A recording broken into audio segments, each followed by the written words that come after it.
స్వామి సన్నిధిలో ప్రియతమ నాయకులు వైఎస్ఆర్ కాంగ్రెస్ పార్టీ అధ్యక్షులైనటువంటి మన జగన్మోహన్ రెడ్డి సార్ గారి ఆదేశాల మేరకు ఈరోజు పూజా కార్యక్రమం అనేది చేయడం జరిగింది. దీని ముఖ్య ఉద్దేశము తిరుమల లడ్డూలో కల్తీ జరిగింది అని తెలుగుదేశం పార్టీ కూటమి ప్రభుత్వం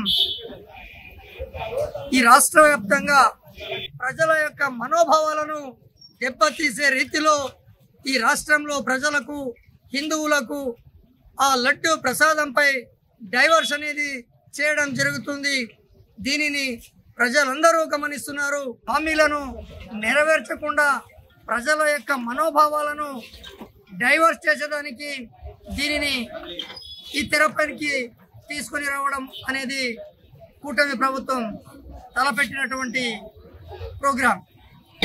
ప్రతి ఒక్క గ్రామంలో కూడా ఈరోజు మంచి ప్రభుత్వం అని నినాదంతో కూటమి ప్రభుత్వం వెళుతూ ఉంది.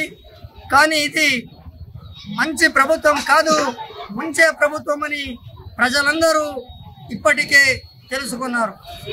100 రోజుల పాలన పూర్తి అయినా కూడా కేవలము పెన్షన్ తప్ప మరి ఏ ఒక్క హామీని, అభివృద్ధి కార్యక్రమాలు కూడా ఈ రాష్ట్ర ప్రభుత్వం చేయనటువంటి పరిస్థితి, దౌర్భాగ్యమైనటువంటి స్థితిలో ఈ ప్రభుత్వం ఉంది.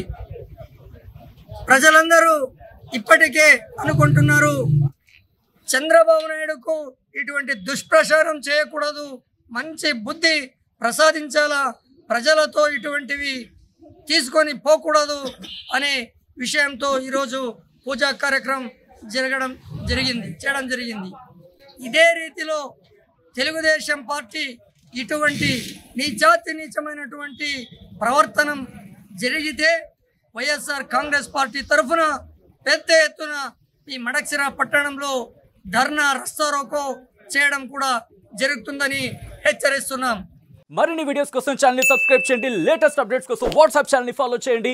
అండ్ లింక్ డిస్క్రిప్షన్ లో ఉంది.